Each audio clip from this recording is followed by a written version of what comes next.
जम्मू कश्मीर का बाशिंदा बिलखुसूस Kashmir has always been an unequal India, at par with rest of the. इसको हमेशा शक की नजर से देखा गया। अगर दिल्ली होटल में गया तो 5 मिनट के बाद पुलिस आई, वे तू दिखा तो उग्रवादी तो नहीं। नौजवान 20 साल का है, वो नौकरी में लग जाता है, उसको बोलते हैं तेरी तो पुलिस वेरिफिकेशन नेगेटिव। बोलता है मैंने क्या किया? बोलता नहीं, 40 साल पहले तेरा बाप मिल्टन। बोलता है साहब मेरा क्या कसूर है? Don't go against the law of nature.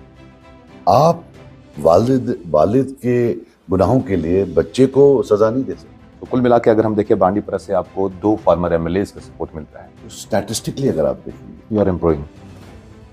जेब में पूछना चाहूँगा, अगर मरकज में अब की बार मैं सपोज करता हूँ कि इंडिया एयरलाइंस गवर्नमेंट फॉर्म करती है, what will be your take और साइड? आदाब एंड गुड इवनिंग। आज खास बातचीत होगी और खास बातचीत आज एक खास शख्स के साथ होगी। सजाद गनी लोन साहब, आपका बहुत बहुत शुक्रिया, आपने अपना कीमती वक्त हमें दे दिया। मुख्तसर वक्त में सर आपसे बातें तो बहुत सारी जाननी है, लेकिन मुख्तसर वक्त में जानने की कोशिश करेंगे कि पार्लिमानी इंतखाब चूंकि 20 तारीख को है, जाहिर सी बात है और बिजी होंगे आप। मेरा सवाल रहेगा सर आपसे, डिग्निटी एंड डेवलपमेंट आपका स्लोगन है, नारा है आपका।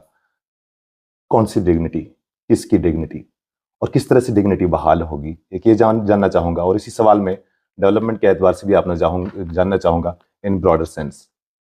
देखिए, मैं आपको बता दूं कि पॉलिटिक्स में हर एक का अपना रोल होता है। सरपंच का अपना एक रोल होता है, एमएलए का अपना होता है, पार्लियामेंट मेंबर का अपना होता है। जब मैं देखता हूं रेट्रोस्पेक्टिवली तो हमारा जो बिगेस्ट ब्लंडर हुआ है कि एमएलए ने काम करना शुरू कर दिया सरपंच, जैसे नरेगा है, बंड्स हैं, ड्रेन, ये एमएलए का काम नहीं है, ये हमेशा सरपंच का काम था। तो उसे क्या हो गया कि डेवलपमेंट में जो है there was a very grievous mismatch. वो और जो एमपी हैं, एमपी नॉन एग्जिस्टेंट, एक मान ले एक sinecure that you get paid for doing nothing, उस किस्म का साइनेक्योर था। हाँ जी, एमपी जीत गए, उठ के वो दिल्ली चले गए। मुझे जब हम देखते हैं MPs from other parts of the country तो वो बड़े बड़े पैकेजेस लाते हैं, क्योंकि सबसे बड़ा खजाना दिल्ली में है, श्रीनगर में। आपके बड़े पैकेजेस सब दिल्ली से आते हैं, राइट। तो उसमें जो है एमपीज का बहुत बड़ा रोल होता है, क्योंकि उनकी एक एक्सेस होती है प्राइम मिनिस्टर की के लिए या मिनिस्टर्स के लिए, ब्यूरोक्रेट्स के लिए, वहाँ जो सेंट्रल लेवल के होते हैं। मुझे लगता है वो हुआ नहीं।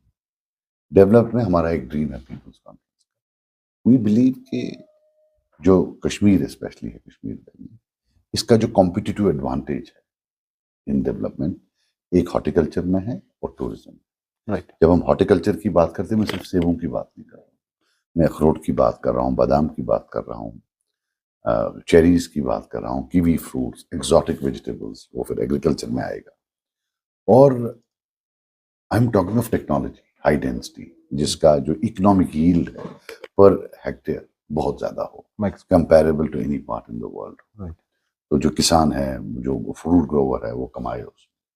मगर इस टेक्नोलॉजिकली इन सबको सेटअप करने में पैसा लगता है। ये भी सच है कि अभी भी देयर आर लिबरल सब्सिडीज 50%, लेकिन आपका मैक्सिमम जो लैंड ओनर है, इसकी स्मॉल लैंड ओनिंग से अगर 50,000 या 1 लाख रुपया लगता है इसको टेक्नोलॉजी में अपडेट होने में, वो इसके पास होता नहीं। तो क्या एक एमपी वहां एक माहौल बना सकता है, कन्विंस कर सकता है वहां कि अगर हम से 2 लाख, 3 लाख, 4 लाख कनाल हाई डेंसिटी हॉर्टिकल्चर के लिए लाएं, इसमें इतना पैसा लगता है, या आप सब्सिडी दें या आप इंटरेस्ट फ्री लोन्स दे दें जो 10 साल 15 साल में वापस देने हो। Can we actually bring a revolution in horticulture? क्योंकि 1 लाख कनाल भी अगर लगता है तो 25-30 हजार बच्चा हमारा एडजस्ट हो जाता है। ऐसे ही टूरिज्म है, टूरिज्म खुद नहीं लगता है आपको जब टूरिज्म के लिए you have to compete with the best in the world. तो एक प्लान टूरिज्म जो कि हट्स पर ना हो, हट बनाने से टूरिज्म नहीं चलता, आपको एक कंप्लीट डेस्टिनेशंस बनानी, और हमारे पास अल्लाह ताला ने खूबसूरती दी।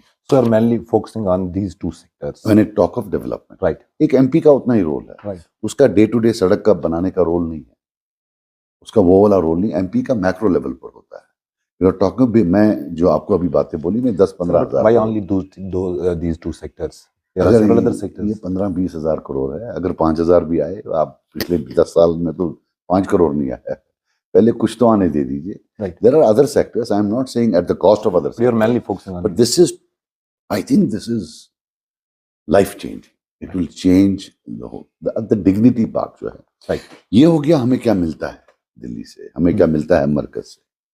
मेरा मानना है हमें क्या मिलता है उसका साइज क्या है वो उतना इंपॉर्टेंट नहीं है जितना है कि हाउ इज इट गिवन। क्या ये डिग्निटी से दिया जाता है या फेंका जाता है, खैरात में आता है या परोसा जाता है, नहीं या फेंका जाता है बेइज्जती से, ए खा, या नहीं आओ भाई आप खाओ, थोड़ा है कम है लेकिन खाइए। इज्जत। सो डिग्निटी का जो माहौल है 2019 के बाद बहुत एक्यूट हुआ और ओपन हुआ, लेकिन 2019 से पहले भी कहीं ना कहीं किताबों में आपको स्पेशल स्टेटस था 370 का, लेकिन इन प्रैक्टिस जम्मू कश्मीर का बाशिंदा बिलखुसूस कश्मीर का has always been an unequal Indian at par with rest of the. इसको हमेशा शक की नजर से देखा गया। अगर दिल्ली होटल में गया तो 5 मिनट के बाद पुलिस आई कि भाई तू दिखा, तू उग्रवादी तो नहीं है।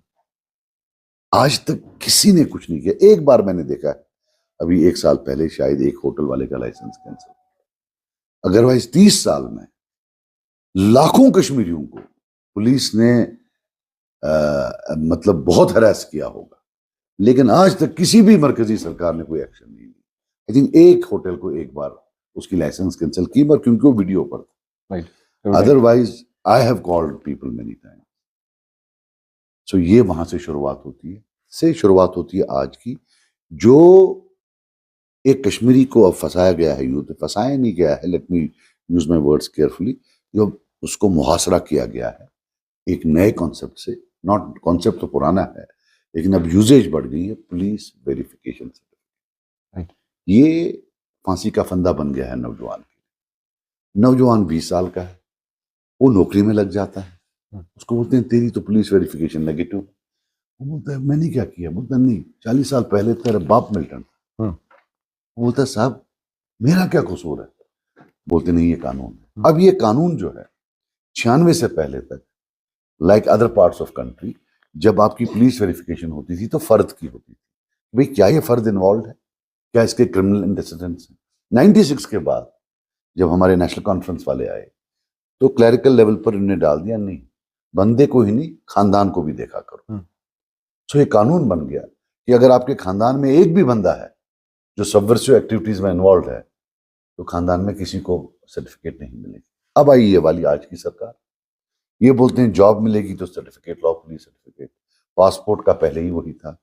अब अगर आपको ठेकेदारी करनी है तो उसमें जो है ये कार्ड नहीं मिलेगा।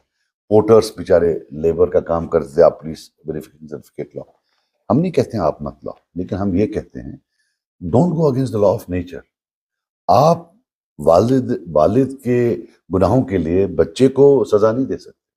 और एक और चीज है, ये जो कॉन्फ्लिक्ट रेजोल्यूशन है या कॉन्फ्लिक्ट वर्ल्ड ऑफ कॉन्फ्लिक्ट्स है, उसमें जब पीस आता है तो जो लोग इन्वॉल्व होते हैं सिस्टम को चैलेंज करे में, जो जिनको आप इनकलाबी लोग बोलें या टेररिस्ट भी बोलते हैं, या जिनने लॉ को अपने हाथ में लाया होता है, beyond a certain level you have to allow them live the life of a civilian, normal civilian, जिसको हम री इंटीग्रेशन करते हैं।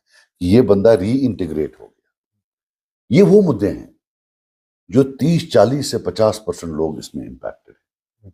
लेकिन जो आपका रूलिंग क्लास था नेशनल कॉन्फ्रेंस, वो तो खुद कभी एक जो 5 स्टार जेल था उससे पहले 2019 से पहले जेल कभी गए नहीं है, इंट्रोगेशन कभी लिया नहीं है, टॉर्चर कभी हुआ नहीं है, कभी थप्पड़ मारा नहीं है पुलिस वाले ने, सीआरपीएफ वाले ने फ्रिस्किंग के वक्त धक्का दिया नहीं। So they have no idea that एक और दुनिया भी है जहां लोगों के साथ ये किया गया है। तो ये बातें मेरे बगैर आप देखेंगे कोई ये बातें उठा नहीं रहा है, क्योंकि मैं भुगता हूं। मेरा खुद पासपोर्ट बंद हुआ है कि साहब आपके वालिद जो थे वो सेपरेटिस्ट थे, आपको पासपोर्ट नहीं दिया, 4 साल पासपोर्ट बंद कर दिया। इंसिडेंटली तब कांग्रेस की गवर्नमेंट, जो बड़े एंजेलिक कांग्रेस होती है। इतना ही नहीं, मतलब मेरे जो वाइफ थी वो पाकिस्तानी है, उनका वीजा बंद कर दिया 4 साल। So I could not see my children, मुझे जाने नहीं दिया, उनको आने नहीं दिया। जब मेरे बच्चों का पासपोर्ट था तो फिर वही प्रॉब्लम था। सो जब मैं आज कुछ बोल रहा हूँ, it is out of experience. Right. So being a commoner, मैं उस 99% का हिस्सा हूं जिन्होंने भुगता है। बीत गई है आप पे तो महसूस हाँ, इसलिए महसूस हो रही, उसको मैं डिग्निटी बोलता हूँ कि डिग्निटी रिस्टोर करिए। वही कानून जो गुजरात में है, जो कर्नाटका में है, जो तमिलनाडु में है, हरियाणा में है, वही कानून आप यहाँ लाए। हम आपको कोई स्पेशल कानून नहीं बोल रहे हैं, ना कोई अमेरिका कानून बोल रहे हैं, हम वही कानून बोल रहे हैं जो हिंदुस्तान के हर हिस्से में। सर आगे बढ़ते हैं। मैं इनफैक्ट नहीं चाहता हूं कि हम उस मसले में जाएं। मैंने एक लफ्ज़ कश्मीरी में बनाया है, पम पम पॉलिटिक्स, लाइक कि हम किसी की बात नहीं करेंगे। आज हम अपनी बात करते हैं, मैं सजाद साहब के साथ बात करूँगा, सजाद साहब मेरी बात करें, हम किसी और की बात नहीं करेंगे। विल बी स्पेसिफिक और मुद्दे की बात होगी। मैं चाहता हूँ कि ये खुसूसी बातचीत जो बामाने हो, माने खेज हो। 3 बार आपकी पार्टी को मौका मिला पार्लियामेंट का इलेक्शंस कंटेस्ट करने के लिए, बट मौका नहीं मिला नहीं, 3 आपका। बार नहीं, 5 बार। आज चौथी बार सर आप नहीं, कंटेस्ट। आप लोन साहब के वक्त भी 82 में भी लड़ा था, उसके बाद भी लड़ा। सो माय क्वेश्चन इज कि मौका अभी तक नहीं मिला पार्लियामेंट में रिप्रेजेंट करने के लिए। आज अगर आप जीत जाते हैं तो पार्लियामेंट में पहले दिन जाकर किस तरह से आप रिप्रेजेंट करेंगे अपनी कॉन्स्टिट्यूंसी को स्पेशली? ये पहले दिन तो चाय वाय पियेंगे, देखेंगे दैट्स पार्लियामेंट ट्रू, होता कैसा दैट्स है। ट्रू। 40 साल से पहले तो दिन से मेरा देखेंगे, मकसद है कि जब आप चाय इंटरव्यू हो पियेंगे, जाएंगे, देखेंगे बाकी क्या लोग सोच के कैसे चलेंगे हैं, आप कि क्या है। पार्लियामेंट में मुझे पहले यही बात उठानी है? जो मैंने आपको बोला यही मेरी पहली तकरीर है। जो भी प्राइम मिनिस्टर हो, खड़े होकर इज्जत से आंखों में आंखें डालकर कश्मीरियों की तरफ से ये बात करेंगे कि आपने हमारा करना क्या है। अगर कश्मीरी हिंदुस्तानी बनना चाहता तो क्या आप क्या बनने नहीं देंगे? पहले तो मसला ये था कि आप बोल रहे थे कि ये शायद हिंदुस्तानी नहीं है, अब आप हिंदुस्तानी नहीं बनने दे रहे हैं। आप बोलते हैं आपके लिए अलग कानून है। अगर आप बोलते हैं कि भाई वन कंट्री वन रूल्स, तो उसमें कश्मीरी को भी लाइए। This I will say what ever I have told you, जो भी मैंने आपको बोला है, यही मेरा पहला तकरीर है। पिछली बार जब आप खुद उतरे थे लड़ने तो 2009 8-9 गालिबन, तो इनफैक्ट क्या गलती रही, क्या खामियां रही, क्या कमियां रही कि जो आप जीत नहीं पाए, जो आज आप ओवरकम करना चाहेंगे और उन खामियों को भुलाकर या उन पे वर्कआउट करके आज उनको पूरा करके आप जीतने की सोच रहे हैं या कोशिश कर रहे हैं? देखिए, हमने पहले 83 में लड़ा था शायद पीपल्स कॉन्फ्रेंस, तब हम कोई 2.5 लाख वोट से हारे। नेशनल कॉन्फ्रेंस ने शायद 65-70% वोट लिया था, हम दूसरे नंबर पर आए। फिर उसके बाद मिलिटेंसी आई, बाकी चीजें हुई, तो लोन साहब ने इलेक्टोरल पॉलिटिक्स को छोड़ बोला कि नहीं, इसमें चोरी है बाकी। फिर मैं आया पॉलिटिक्स, मेरा एब्रप्ट था ऑल ऑफ अ सडन वालिद साहब की डेथ के बाद, नहीं मैं अब जो है मेन स्ट्रीम जी। कुछ तो रिएक्शन था अचानक। कुछ पार्टी डेड थी एट इलेक्टोरली, कोई इलेक्शन लड़ा नहीं, 20 साल से कोई इलेक्शन नहीं लड़ा था, वर्कर कार्डर स्कैटर हुआ था।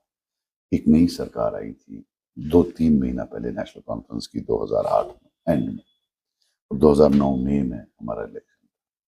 मुझे नहीं मालूम था कि जो नई सरकार होती है उसका बड़ा एक इम्पैक्ट होता है, और फिर पार्टी भी उतनी स्प्रेड नहीं। तो बट हमने तय कर लिया था कि लड़ना है, अपनी जो छोटी स्पेस है ये भी खत्म हो जाएगी। तो हमने लड़ा, हारा, बुरी तरह से हारा, और शायद 1.5 लाख वोट से हारा।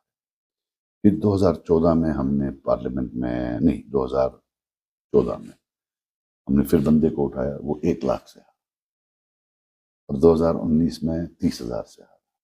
नेशनल कॉन्फ्रेंस का वोट 65% था 82 में, वो पहुंच गया 29% पर 2019, राइट। और हम शायद 7-8% पर से 22-23% पर पहुंच गए। हमने 5-6% से शायद हारा। तो जो गैप है वो नैरो हो गया। तो स्टैटिस्टिकली अगर आप देखेंगे, यू आर इम्प्रूविंग। सीट जेब में है, तो 70-70 हजार का फर्क है। राइट। मैं बेसिकली स्टूडेंट ऑफ सेफोलॉजी हूँ, पढ़ी है मैंने इकोनोमेट्रिक्स, और स्टैटिस्टिकली तो जेब में है, लेकिन but at the end of the day statistics से ज्यादा लोग हैं। But sir you have a full time competitor before you, Omar Abdullah. हम कौन से पार्ट टाइमर मैं तो फुल टाइम हूँ। His former CM. वो क्या होता है, और सीएम क्या होता है, उसे क्या होता है? टूरिस्ट भी तो है, वो भी तो एक चीज है। वहां का मुकीम नहीं है, बाहर है, बाहर रहता है वहाँ। टूरिस्ट लफ्ज अपने बड़ा वायरल कर दिया। उनके लिए? देखिए, मैं पर्सनली, मुझे उनसे कोई ये नहीं, I like him as a person, is a nice person, but then he is a tourist. मैं बांडीपोरा का नहीं हूँ, मैं कुपवारा का हूँ, ये एक रियलिटी है। मेरे वहाँ रिश्तेदार हैं, मेरे हमसाया हैं, ये एक हकीकत है। Right. But when it comes to north Kashmir, Bandipora भी उसमें आता है, but I am there by virtue of being resident of a certain place in district Kupwara. वो एक रियलिटी है, उसमें कोई ये नहीं है। और हर सीट, आपने कहा सीट जेब में है। मैंने नहीं बोला सीट जेब में, मैंने बोला स्टैटिस्टिकली सीट जेब में है, लेकिन पूरी निदामत से मैं कहना चाहूंगा कि eight the end of the day statistics से बढ़कर लोग होते हैं। राइट। लोगों का कोट है, सर नीचे, निदामत से देखते हैं वो डिसीजन क्या लें। Sir, JKP has fully extended their support towards you. PC अपने दम पर क्या सीट जीतेगी, या वाकई सहारे की जरूरत है या थी? देखिए, मेरी बात सुनिए, हमने हमें और अल्ताफ साहब में हम आहंगी है। मैं उनको आज नहीं 50 साल से जानता हूँ। उनके वालिद मोहतरम मेरे वालिद मोहतरम के बड़े करीबी दोस्त थे। तो ये आज का कोई रिश्ता नहीं है। एक तो पॉलिटिकली मैंने उनसे मांगा, तो मेरा तो हक बनता है, मैं तो पर्सनली भी मांग सकता हूँ। तो उनके जो बाकी लीडरान हैं, सबके सब जो हैं मेरे करीबी दोस्त हैं। तो हम आहंगी है, एंटी एनसी है। और मैंने भी, अगर आपने देखा होगा, 2019 में 71% वोट ये एक्स सीएम साहब की पार्टी के खिलाफ पड़ा है, येट ही वन। ये भी तो है ना, ये भी हम लोगों का मैंडेट जो है उसको स्क्वांडर करते हैं कि एक पार्टी जो दिल्ली की मदद से पिछले 30-40 साल दिल्ली की मदद से एक, जिसको कश्मीरी में बोलते हैं होस्ट शुगबनों में, जो एक बहुत बनाई है, उसको डिमोलिश करने में जब लोग 70% उसके खिलाफ वोट डालते हैं, तो आप आपस में लड़कर उसको स्क्वांडर करते हैं। वो भी तो लोगों के मैंडेट का disrespect, because at the end of the day ये तो 100 साल पुरानी पार्टी है, आई थिंक 100 और 80 साल, vote so much has gone, so much of power, unbridled, मतलब बेइंतहा ताकत, सब कुछ। तो उसमें अगर अब लोग उठते हैं तो आप डिवीजन की वजह से हार जाते हैं और उनको जीतने देते हैं, वो भी तो गलत है। अब जब जेकेपी की बात आई तो बांडीपुरा में उस्मान मजीद साहब, आप जानते होंगे, फॉर्मर एमएलए भी रह चुके हैं बांडीपुर से। और न सिर्फ फॉर्मर एमएलए, आपके साथ वहाँ पे आपके अपने जो हमारे फॉर्मर एमएलए निजामुद्दीन भट्ट साहब। सो कुल मिला के अगर हम देखें, बांडीपुरा से आपको 2 फॉर्मर एमएलए का सपोर्ट मिल रहा है, जिन्होंने जो एमएलए रह चुके हैं। और जाहिर सी बात है, एमएलए का अपना एक कैडर होता है। तो 2 एमएलए जब आपको सपोर्ट करते हैं, तो बांडीपुरा में आप पीसी की पोजीशन को आप किस तरह से देख रहे हैं? एंड देन मेरा सवाल ये रहेगा कि अगर आपको 2 एमएलए सपोर्ट कर रहे हैं with all their voters and supporters, तो बांडीपुरा का डेवलपमेंट में किस तरह का शेयर या क्या नुक्ते नजर है बांडीपुरा के लिए मैंने आपका? आपको बोला पार्लियामेंट When में, you have there 2 MLAs who are supporting you. look, I'll tell you something. There are only 2 faces in Bandipur. नहीं, हम भी जानते हैं, आप भी जानते हैं। ठीक It है। was one is Usman Majid and second is मैंने Nizamuddin. Both are supporting you. At the outset आपको बोला So कि people definitely would have a lot of expectations. Parliament member का रोल ही अलग है। Right. I told you there is a demarcation of power, of responsibilities. Sarpanch का अपना काम है, एमएलए का अपना काम है, एमपी का अपना काम है। एमपी और एमएलए या एमपी और सरपंच का कोई ओवरलैप ही नहीं है, कोई कॉन्फ्लिक्ट ही नहीं है। This is a totally different line of work. It is more long termish. MP का मोर मैक्रो लॉन्ग टर्मिश वो काम है, trying to get bigger packages, जो कि एक एमएलए नहीं कर सकता, जो कि एक सरपंच नहीं कर सकता। सो एमएलए के अपने एक रोल है। So I don't see any conflict. तो मेरे कहने का ये मकसद था कि जब आपको 2 फॉर्मल एमएलए वहां से सपोर्ट कर रहे हैं, तो जाहिर सी बात है, लोगों का एक बड़ा ग्रुप है, परसेंटेज ऑफ वोटर्स काफी ज्यादा होगी, तो वो एक्सपेक्ट करेंगे कि नहीं जी, हमारे दोनों एमएलए जो है अब सजाद साहब के साथ हैं, वो पार्लियामेंट बनेंगे तो जाहिर सी बात है हमें जो केयर है वो एक्स्ट्रा केयर मिलेगा, हम कहेंगे प्रायोरिटी मिलेगी। Is it like? नहीं, ऐसा कुछ नहीं है। This is as on date the biggest priority today for Usman साहब, everybody else, is that NC should be shown its place and squander नहीं होना चाहिए। और I am very thankful to both of them, and I am thankful to the people of Bandipora who will vote for me. And I don't think there is anything more I would want to add to it. Sir, आपने कहा बांडीपुरा का शुक्रगुजार रहूंगा, तो बांडीपुरा की अब जरा बात करते हैं, क्योंकि मैं खुद भी बांडीपुरा डिस्ट्रिक्ट से बिलोंग करता हूं। लोग मुझे देखते होंगे, सोच रहे होंगे कि अभी का कहीं ना कहीं बांडीपुर की बात रखेंगे, तो चलिए बांडीपुर की बात करते हैं। बांडीपुरा वाहिद वो डिस्ट्रिक्ट है सर जो अभी भी नेशनल हाईवे के साथ कहीं से नहीं जुड़ा है सर। आज भी अगर आप बांडीपुर जाएंगे तो आपको ऐसे रास्ते से गुजरना होगा कि आप बिलीव नहीं करेंगे कि ये बांडीपुर का मेन रोड है, शाहराह जिसे कहते हैं, बड़ी सड़क है, या कोई गली कोचा है। सो बांडीपुरा आज भी नेशनल हाईवे रोड के एतबार से कहीं ना कहीं लैग कर रहा है। ये वो सच है, लेकिन बांडीपोरा मेजॉरिटी ऑफ टाइम जो है इनके एनसी के अंदर रहा मेजरली। ये तो अब आए हैं, बाकी या उस्मान साहब आए या निज़ाम साहब आए, ये तो बात की बात है। तो ये जो रोड्स हैं, ये बाकी चीज़ें जो बेसिक इंफ्रास्ट्रक्चरल जो है, ये तो उनके टाइम की है और ओवरनाइट ठीक नहीं होंगी। बट आई एग्री, जो उनकी सड़क है, मुझे तो लगता है कि टेक्निकल प्रॉब्लम है। I am not an engineer, but yes, there is a technical problem in the curves. As a commuter, as a normal non-technical commuter, मुझे लगता है कि कुछ जो है तब इंजीनियर साहब जिनने भी बनाया है, कहीं ना कहीं कोई कोताही तो रही है कि लाइक ट्रैवल सिकनेस बहुत ज़्यादा होती है उस सड़क पर। तो मेरी जो अपनी कोशिश होगी कि जहाँ एक इनकलाब आ रहा है आज सड़कों का, because of a very vibrant union surface transport minister, मुझे लगता है कि अगर वो माहौल चलता रहा, सड़कों पर और ज़्यादा पैसा खर्चने लगे, तो मुझे लगता है कि बांडीपोरा फिट केस है फॉर अफोर्डिंग। मुझे जो लगता तो लोग एक्सपेक्ट करेंगे कि सज्जाद साहब के पार्लियामेंट में आने के बाद certainly बांडीपुरा को कम से कम नेशनल हाईवे मिलेगा। मैं बिल्कुल 100% इसके लिए फाइट करूँगा। It's a promise that I make to them that I will fight, and I don't make promises which I can't deliver. Recently sir कई एक डिस्ट्रिक्ट को रेल कनेक्टिविटी के एतबार से जो है उनका नाम लिया गया, but Bandipora was also neglected there, right? तो ऑफ कोर्स अगर वहाँ के लोग चाहें, क्यों नहीं चाहते हैं सर? अरे साहब, लोग क्यों क्या ना चाहें? इसलिए बोल रहा हूँ, रेल अभी आप आई, इंटरनेशनल एयरपोर्ट बना दीजिए, बांडीपुर लोग वेलकम करेंगे। रेल अभी कुपवारा आई तो बहुत, जब वो लैंड एक्विजिशन हुआ, मेरे से पूछिए, मैं वहाँ था, तो लोग बहुत नाराज थे, बहुत नाराज थे कि हमें चाहिए नहीं, बिकॉज ये तो लोग अगर चाहें तो of course it is a good addition. मैं तो I am for railways, but लोगों से पूछना। गुरेज हमारी एक खूबसूरत जगह है बांडीपुरा के अंदर, इनफैक्ट सरहदी तहसील है, और गुरेज को आप बीट टूरिस्ट डेस्टिनेशन का अवार्ड भी मिला। लेकिन गुरेज के लोग सर आज भी इस दौर में भी, we are in 21st century, और आज भी लोग 6 माह के लिए कट के रह जाते हैं from the district headquarter at least. तो वैली से तो कटते ही कटते हैं लोग। कई दाइयों से ये मुतालबा करते आए हैं कि गुरेज को through out the year connectivity मिलनी चाहिए, और लोग वहां से दरीना मुतालबा लोगों का टनल मिलनी चाहिए गुरेज को, विच दे एक्चुअली डिजर्व, बिकॉज वहां पे मेडिकल इमरजेंसीज आती है, वहां पे दूसरी इमरजेंसी आती है, मतलब कट ऑफ रहते हैं। तो डू यू थिंक कि गुरेज के लोगों के लिए टनल होना लाजमी है?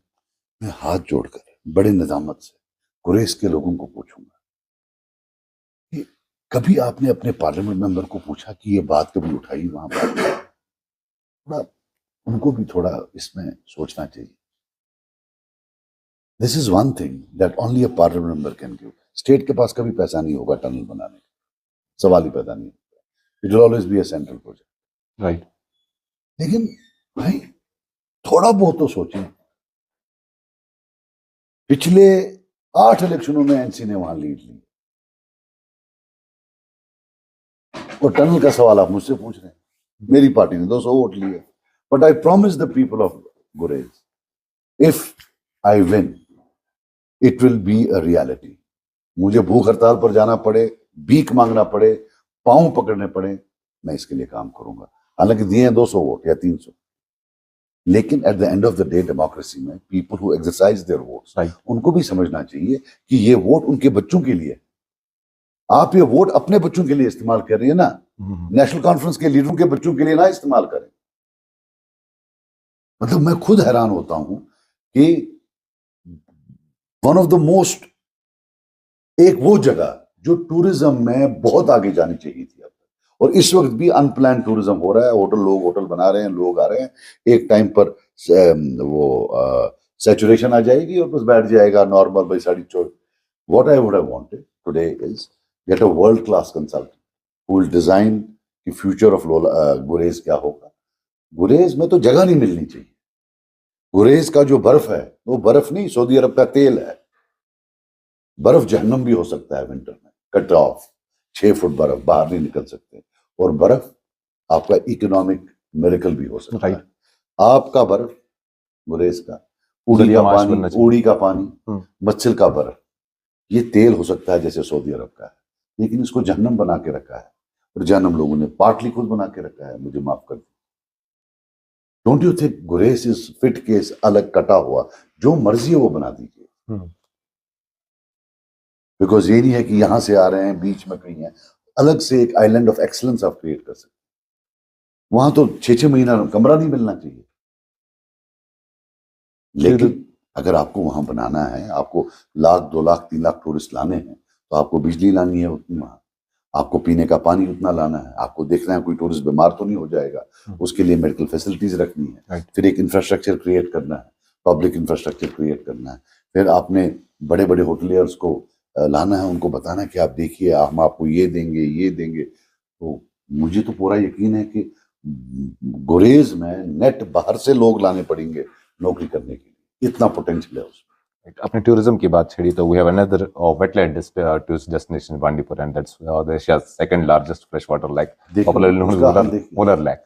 अब देखिए उसका हाल देखिए, काफी स्कोप है वेटलैंड, अभी भी स्कोप है, अभी भी स्कोप है। इतना ही नहीं जो आपका बांडीपुर और लोलाब रोड है, राइट, अगर वो बन जाता that was my next question. वो तो आप मतलब you can't imagine, that is a heaven. पता नहीं आप गए हैं ऊपर से नहीं, जी जी, वो तो सीधा लगता है कि जन्नत का टुकड़ा है, बिल्कुल। और मैसिव ह्यूज प्लेटफॉर्म्स, वहां से तो टूरिज्म निकलेगा, वहां तो टूरिस्ट निकलेगा नहीं।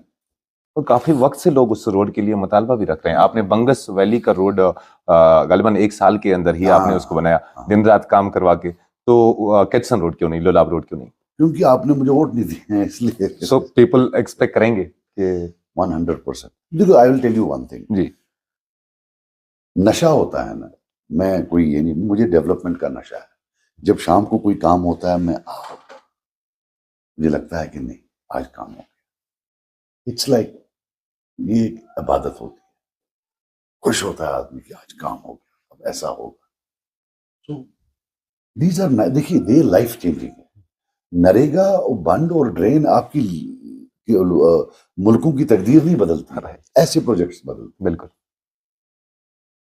तो ये जो है बंदूक को रखा हुआ है कि मैं तेरे को नरेगा दे दूंगा, तेरे को ट्रेन दे दूंगा, तेरे को वो दे दूंगा, best is go for this project. This is actually a heaven, it can be a heaven, it's not a heaven today. देखिए अभी भी टूरिज्म का जो कंट्रीब्यूशन है जीडीपी को, वो शायद 15-20% है, ये 30-40-50% तक जा सकता है। हाल ही में जम्मू कश्मीर गवर्नमेंट ने गॉल ने जो है कुछ विलेजेस को या कुछ स्पॉट्स को मजीद आइडेंटिफाई किया है। उनमें से यही आलूसा की मैं बात कर रहा हूँ, केटसन वहाँ से एक खूबसूरत जगह है, नचनी है, नागमर्ग है, वहाँ से मतलब जिनको काफी ज्यादा स्कोप है, पोटेंशियल है उन प्लेसेस के अंदर कि उनको अगर हम एक्सप्लोर करेंगे तो काफी अच्छी डेस्टिनेशन बन सकती है। उसमें I don't say it is wrong, but I will tell you something, ये टूरिज्म जो है ना, ये फुल टाइम बिजनेस है। टूरिज्म स्टडीज में पीएचडी करते हैं जी। Tourism is a system, system of roads, system of hotels, system of entertainment. ये जो मैंने क्यों बोला गुरेज का, क्यों आइसोलेटेड है, अलग है। आप गए घुसे खलास, बाकी का कुछ मालूम नहीं, दुनिया भूल जाते हैं पीछे, right. So you can, and I will tell you one thing, आपका गल्फ है, फर्स्ट ऑफ ऑल पूरे हिंदुस्तान में जब हम 89 में थे तो तब टूरिज्म मार्केट में हम देखते थे फॉरेनर कोई आएगा, वो गया। इस 30 साल में एक नया अपर मिडिल क्लास आ गया है इंडिया में, जो big spenders, very big spenders. तो पहले तो वही आपका जो है मतलब 30-40-50% 60% टूरिस्ट तो आपका ट्रैफिक वही है, वो टॉप लेवल का। फिर रेल आ रही है तो जो बॉटम लेवल का है वो पूरा करेंगे। फिर उससे टॉप लेवल का आपका गल्फ आप बनाइए वैसी जगह, आपके गल्फ के लोग आएंगे, बाकी चीज लोग आएंगे। मैं भी स्विट्जरलैंड गया हूँ, बाकी चीजों में गया हूँ। इंफ्रास्ट्रक्चर की कमी है, खूबसूरती अल्हम्दुलिल्लाह यहाँ या उससे बेहतर है कई जगहों पर, या एट पार। तो बांडीपुरा को किस तरह से देखेंगे आप अगर पार्लियामेंट मेंबर बनते हैं टूरिज्म के एतबार से? I think it could be one of the most important places. Just imagine कि टूरिस्ट गया अपना, क्या नाम है, वुलर में गया, गुरेज में गया, आलूसा से चढ़ते चढ़ते ऊपर लोलाब पहुंच गया, वहां से कुपवारा पहुंच गया, करना कि वहां साधना पहुंच गया, ऊपर ही ऊपर घूम रहा है, ये तो एक ख्वाब है। नेक्स्ट क्वेश्चन पे मूव करते हैं सर। हेल्थ हेल्थ के ऊपर आते हैं जरा। हंदवारा बारामूला से महज 15-17 किलोमीटर का कुछ फासला है और दोनों जगहों पे मेडिकल कॉलेजेस हैं। बांडीपुरा को अगर हम टोपोग्राफिकली देखें तो अगर सुपोर की तरफ देखें तो करीबन 35-40 किलोमीटर दूर, हाँ, दूर। यहाँ से देखें तो श्रीनगर तकरीबन 60 किलोमीटर दूर। आज भी वहाँ पे डीएच और डीएच में भी कई सारी खामियां हैं, कमियां हैं, लैक ऑफ स्टाफ है, लैक ऑफ इंफ्रास्ट्रक्चर है, लैक ऑफ मशीन्स है। और आज भी अगर आप यकीन नहीं करेंगे, डीएच बांडीपुरा में रात को एक डॉक्टर या ज्यादा से ज्यादा 2 डॉक्टर्स रहते हैं। And when there is population lakhs 5 lakh around population है, अगर आप नई सेंसस को देखें तो ज्यादा भी हो सकती है सर। तो क्यों नहीं बांडीपुरा डिजर्व करता है एक medical college after when you have in Handwara में आपको है, and then in 15 kilometre radius आपको बारामूला में भी है। ये है डिस्ट्रिक्ट कुपवारा में भी, मतलब उनके लिए भी बहुत दूर था। हमने उसके लिए बड़ी मेहनत मशक्कत की और पिछली सरकार में जो है वो आ गया मेडिकल कॉलेज, और इनफैक्ट जो ही सरकार की थी लगभग उस वक्त आ गया। तो yes, I think Bandipora is a candidate for at least full fledged hospital. एक एएमटी स्कूल है महज वहां पे, और उसको भी अगर आप देखेंगे that two is in shambles. कहीं से फेंसिंग, पानी आजकल वुलर का चढ़ गया पूरा, उस बच्चे जा ही नहीं पाते हैं। आज भी बच्चे पैंट या ट्राउजर्स वगैरह ऊपर करके, या बच्चे हमारे जूते बाहर निकाल के उस एएमटी स्कूल में दाखिल हो जाते हैं। सीधे कंडीशन, मतलब मैं क्या आपसे रखना चाहता हूँ, बांडीपुरा के लोगों को सोचना है कि अगर बारामूला से 20 किलोमीटर दूर हंदवारा में आ सकता है, उसमें एक इंसान जो आपके सामने बैठा है उसका एक क्रिटिकल रोल है, बांडीपुरा में भी आ सकता है। They have to decide when they exercise, when they cast their vote. Vote life changing होता है। अगर आप इसको इमोशनली डालते हैं, या you know, it should be put totally on the basis of कि आपको you know what are your needs. बिल्कुल। चलिए सर, चूंकि वक्त काफ़ी कम है, मैं बातें और भी रखता आपके सामने। मैंने पहले ही अर्ज की कि मैं सर बांडीपुर से ताल्लुक़ रखता हूँ, लोग मुझे देखते होंगे और एक्सपेक्ट करते होंगे कि ये सजाद साहब के सामने ये सवाल रखेंगे। बांडीपुरा की सर अगर हम बात करें, बांडीपुरा का हाथ जो है, हार्ट ऑफ द टाउन, उसको गुलशन चौक कहते हैं। तो अर्ली 90s की अगर हम सर बात करें, जब आपके वालिद मोहतरम बांडीपुर आए थे तो उसी गुलशन चौक में उन्होंने तकरीर की है। मैंने अपने वालिद साहब से सुना कि लोगों का काफी हजूम था वहां पे, जो आपके वालिद मोहतरम को सुनने आए थे। आज जब आप बांडीपुर जाएंगे, उसी गुलशन चौक में वही सूरत, वही हैयत, वही शक्ल, कुछ नहीं बदला है सर। वहां पे मैन मार्केट की बात करें या उस हार्ट ऑफ द टाउन की बात करें, इतनी डेवलपमेंट हो गई। आप गुलशन चौक आएंगे तो आपको डेवलपमेंट कहीं नजर नहीं आएगी। वही आपके वालिद मोहतरम की छोड़ी हुई यादें वहां पे होंगी। मैंने आपको फिर बोला ना कि मेजॉरिटी ऑफ द टाइम वहाँ उन्होंने नेशनल कॉन्फ्रेंस को चुना है। ये उनसे सवाल आप पूछिए। आप इसमें मतलब जो हमारे आज के इनसे तो नहीं पूछेंगे, because this is a decay which is, ये वो चीज़ है जो एडअप हुई है पिछले 30-40 साल की। बट ओवरऑल मैं आपको बता दूं, ये जो अर्बन डेवलपमेंट में जो फंड्स हैं, बाकी चीज़ हैं, ये yes, at the end of the day if you have a good member parliament, वो आपके लिए एंड देन जो कोई भी लोकल एडमिनिस्ट्रेशन हो, लोकल सिस्टम्स हो, उनके साथ मिलकर they can actually make it. But even मुझे भी लगता है बड़ा there is a lot of space for improvement. एक बड़ा इशू है बांडीपुर के अंदर, जो गुज़श्ता कई सालों से वहाँ पे देखने को मिल रहा है। Large number of population are connected with this mining stone क्या देयर, बिकॉज उनकी लाइवलीहुड उस पर चलती है, and we have the major source of sand there, it's Wular. लेकिन एक्सट्रैक्शन को लेकर वहाँ पे कई सारे मसाइल हैं। बैन है एक्सट्रैक्शन स्टोन क्योरी, अगर आप सदरकोट में देखेंगे तो उस पर भी बैन है, तो जिसपे करीबन 5 से लेकर 700-800 घर जो है वो उस पर अपनी रोजी रोटी कमा रहे थे। तो वो लोग आस लगा रहे हैं कि कोई आए, हमारी बात करें, और कोई आए जो इस चीज़ को लीगल करके हमारे लिए एक इज्जतदार सोर्स ऑफ इनकम बनाए। देखिए प्रॉब्लम ये है, और उसमें ये चीज़ भी है कि रॉ मटेरियल कंस्ट्रक्शन जो रेट्स है मटेरियल का, वो काफ़ी ज़्यादा हाई चला गया। हमें आपके कुपवाड़ा से बांडीपुर के अंदर जो है रॉ मटेरियल मंगवाना पड़ता है विद डबल रेट्स, और यहाँ से अगर श्रीनगर या गांधरबल से मंगवाए with high rates, but we have sources there. देखिए मैं आपको बता दूं, इसमें 2 प्रॉब्लम्स हैं। एक तो ये है कि our country India is going through a phase of imitation. They want to be like the west. तो अगर वेस्ट में हाई डिवोर्स रेट है, ये बोलते हैं हमारा भी हाई डिवोर्स रेट है, उनको जो करना है इनको भी करना है। ये आई बिलीव इन सस्टेनेबिलिटी, हमें वो एक्टिविटीज करनी चाहिए वो सस्टेनेबल। लेकिन जो खूबसूरत सड़कें यूरोप और अमेरिका में है वो जब बनी है वो भी इसी रॉ मटेरियल से बनी है। अभी हमारा बना नहीं और हम बंद कर रहे हैं, तो ये सस्टेनेबल नहीं है, ये जाना चाहिए। बट मैं आपको अपना बता दूं, हमारे पास अगर कभी पावर हो, पहला काम हम ये करेंगे कि जितनी भी एक्सट्रैक्शन है within scientific permissible limits should be confined to the local people. ये जो इन्होंने इसको कमर्शलाइज कर दिया और उसकी रेटें लगा दी, उसने बर्बादी कर दी। पहले तो रॉ मटेरियल्स का प्राइस बहुत कम था, ट्रैक्टर में हमारे लोग निकालते थे, बिल्कुल 500-700 पर ट्रैक्टर जाता था। इसको इन्होंने अब सोने के दाम सेक्टर में डाल दिया, सोने के दाम बिकने लगे, कॉर्पोरेट सेक्टर में डाल दिया। बड़े लोगों को लाया जिनका इकोलॉजी में कोई स्टेक ही नहीं, वो बाहर के हैं, आए, बर्बादी की, प्लंडर किया और चले गए। हमारे वाले जो हैं बिल्चों से उठाते थे इतना मीटर, ये तो सीधे वो मशीनें लगा रहे हैं, कोई पूछने वाला नहीं है। सो आई थिंक और ये जो सदरकोट का आपने बोला, of course we should look, देखिए blind bans is not the way out. आप साइंस का टेक रिकोर्स टू साइंस। हमारा सबसे बड़ा प्रॉब्लम ये है कि इंटरनेट में जैसे वो कोई आज सर में दर्द होता है, आप जल्दी दिखाते हो, इंटरनेट पर जाते हो गूगल पे, तो वो 10 कॉज दिखाता है, राइट, 9 इधर 10वां कैंसर होता है, तो बंदा बोलता है मर गया, ये क्या हो गया। तो अब साइंस ने आई थिंक उसको भी एक बीमारी, वो भी एक बीमारी है, जो लोग देखते हैं क्या है वो भी एक बीमारी को क्लासिफाई किया है। इसी तरीके से दे गो बाय दीज विकीपीडिया, उसमें क्या लिखा हुआ है, इसमें क्या लिखा हुआ है। There is a way, it is scientifically possible to have एक वो रास्ता जिसमें इकोलॉजी भी जो है वो भी सेफ रहे और परमिसिबल लेवल्स ऑफ एक्सट्रैक्शन भी करें। हाँ, आप स्ट्रिक्टनेस करें।